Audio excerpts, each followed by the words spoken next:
नमस्कार प्रिय दर्शकों, आप सभी का हमारे चैनल बुधा बेटा लाइजिंग में दिल से स्वागत है। आशा करता हूं कि आप सब ईश्वर की कृपा से कुशल और मंगलमय होंगे। आज की हमारी कहानी एक अद्भुत संदेश लेकर आई है। यह कहानी गिद्ध और गिद्धनी की है, जो हमें सिखाएगी कि जीवन में कर्म और भाग्य के बीच कौन अधिक महत्वपूर्ण है। तो बने रहिए हमारे साथ इस प्रेरक कथा को सुनने के लिए। अगर यह कहानी आपको पसंद आए तो वीडियो को लाइक करें, चैनल को सब्सक्राइब करें और अपने विचार कमेंट में जरूर साझा करें। चलिए कहानी शुरू करते हैं। प्राचीन समय की बात है। एक घने जंगल में गिद्ध और गिद्धनी का एक जोड़ा रहता था। वे दोनों बहुत ही चतुर, मेहनती और अपनी जीवन शैली से संतुष्ट थे। गिद्धनी को भाग्य पर अधिक विश्वास था, जबकि गिद्ध कर्म में विश्वास करता था। दोनों अक्सर इस विषय पर चर्चा करते कि जीवन में कर्म बड़ा होता है या भाग्य। उनकी यह बहस एक अद्भुत प्रेरक कहानी का रूप ले लेती है। मित्रों, गिद्ध और गिद्धनी एक ऊंचे पहाड़ की चोटी पर अपने घोंसले में रहते थे। उनका जीवन बड़ा ही सहज था और उनके 4 छोटे बच्चे भी थे। गिद्ध हर दिन सुबह भोजन की तलाश में उड़ जाता और गिद्धनी घोंसले में रहकर अपने बच्चों की देखभाल करती। गिद्ध का मानना था कि मेहनत और कर्म से सब कुछ संभव है। वह दिन भर उड़कर अपने बच्चों के लिए खाना लाता।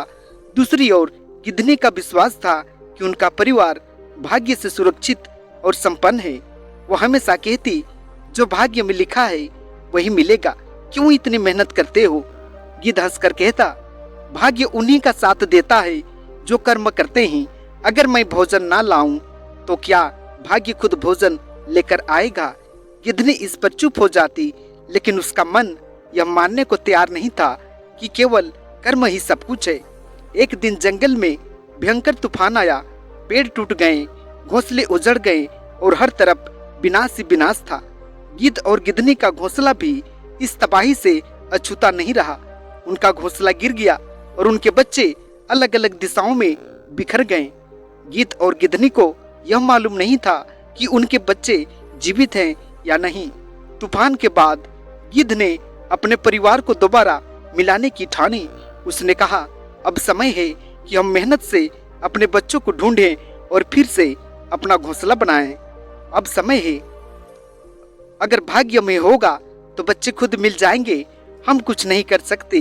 गिद्ध ने गिद्धनी को समझाते हुए कहा, तुम चाहो तो भाग्य का इंतजार करो, लेकिन मैं अपने बच्चों को ढूंढने जाऊंगा। मैं उनके लिए घोंसला बनाऊंगा, क्योंकि यही मेरा कर्म है। गिद्ध ने बिना समय गंवाए जंगल के हर कोने में अपने बच्चों को ढूंढना शुरू किया। वह दिन भर उड़ता, पेड़ों और झाड़ियों के पास जाकर देखता और आवाजें लगाता। उसका शरीर थकान से चूर हो जाता, लेकिन उसका मन अडिग था। दूसरी ओर गिद्धनी ने घोंसले के अवशेषों के पास ही रहना ठीक समझा। वह सोचती रही कि भाग्य के सहारे सब कुछ अपने आप ठीक हो जाएगा। गिद्ध ने अपने अथक प्रयासों से एक एक करके अपने बच्चों को ढूंढ निकाला। वह उन्हें वापस घोंसले के पास लाया। हालांकि घोंसला पूरी तरह टूट चुका था, लेकिन गिद्ध ने हार नहीं मानी। उसने दोबारा मेहनत शुरू की और नई जगह पर घोंसला बनाने लगा। जब गिद्ध अपने बच्चों को वापस ले आया, तब गिद्धनी ने देखा कि उसका परिवार फिर से एक हो गया है। उसने अपनी गलती का एहसास हुआ। उसने महसूस किया कि केवल भाग्य के सहारे रहने से कुछ नहीं होता। गिद्धनी ने कहा, तुम्हारा कर्म ही हमारे परिवार को दोबारा जोड़ सका। अब मैं भी मेहनत करूंगा। इसके बाद गिद्धनी ने भी गिद्ध का साथ दिया। दोनों ने मिलकर नया घोंसला बनाया और अपने बच्चों को सुरक्षित रखा। जी हाँ, इस कथा से यह स्पष्ट होता है कि कर्म और भाग्य एक दूसरे के पूरक हैं। भाग वहीं साथ देता है जहाँ कर्म किया जाता है। गिद्ध और गिद्धनी की यह प्रेरक कहानी हमें सिखाती है कि जीवन में मेहनत का कोई विकल्प नहीं है। गिद्ध और गिद्धनी की कथा हर इंसान को अपने जीवन में प्रेरणा लेने का अवसर प्रदान करती है। यह कहानी हमें यह सोचने पर मजबूर करती है कि जीवन में केवल भाग्य के भरोसे नहीं बैठा जा सकता। भाग्य तभी फलदायक होता है जब उसके कर्म का साथ मिलता है। तो मित्रों, कर्म कीजिए और परिणाम को भाग्य पर छोड़ दीजिए। आज की यह प्यारी और ज्ञानवर्धक कहानी आप सभी को कैसी लगी? मुझे पूरी उम्मीद है कि यह आपको जरूर पसंद आई होगी और इसने आपके जीवन में एक सकारात्मक संदेश जरूर छोड़ा होगा। वैसे प्यारे दर्शक बंधुओं, आपसे मेरा एक छोटा सा आग्रह है, जो हमारे चैनल पर आते हैं, कहानी सुनते हैं, लेकिन अभी तक चैनल को सब्सक्राइब नहीं किया है, उनसे निवेदन है कि कृपया हमारे चैनल को सब्सक्राइब कर लें। यह आपके समर्थन से हमें और भी बेहतर और प्रेरणादायक कहानियाँ लाने के लिए प्रोत्साहित करेगा।